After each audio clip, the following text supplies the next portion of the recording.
يحذركم الله نفسه والله رؤوف بالعباد. وإن كنتم تحبون الله فاتبعوني يحببكم الله ويغفر لكم ذنوبكم والله غفور رحيم. قل أطيعوا الله والرسول فإن تولوا فإن الله لا يحب الكافرين.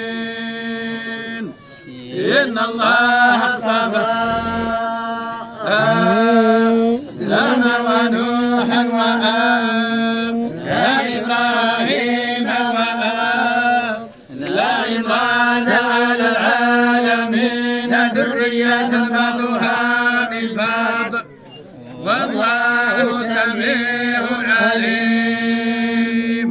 إذ قالت امرأة عمران رب إني نذرت لك ما في بطني محررا فتقبل مني إنك أنت السميع العليم. فلما وضعتها قالت رب إني وضعتها أنثى والله أعلم بما وضعت وليس الذكر كالأنثى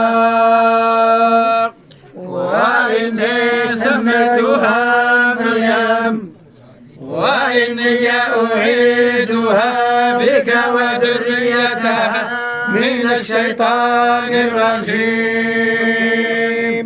فتقبلها ربها بقبول حسن وأنبتها نباتا حسنا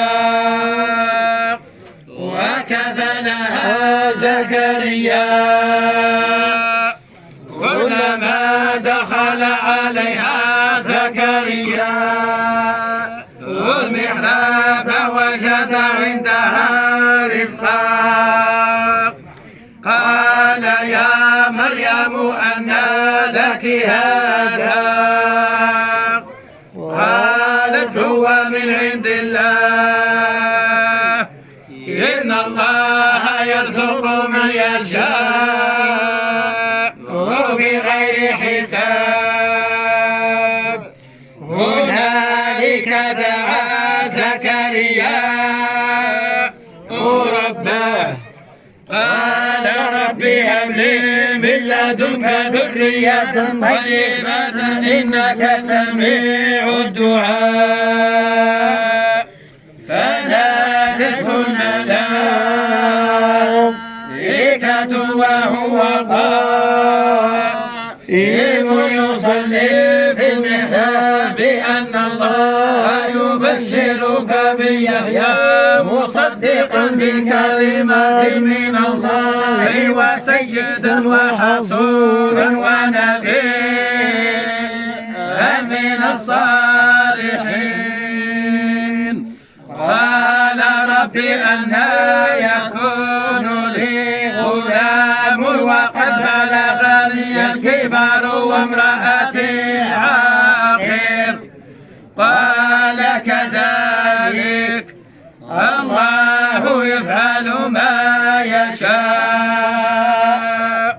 قال رب اجعل لي آية قال آياتك ألا تكلم الناس 3 أيام إلا رمزا واذكر ربك كثيرا وسبح بالعشي والإبكار والحمد لله رب العالمين.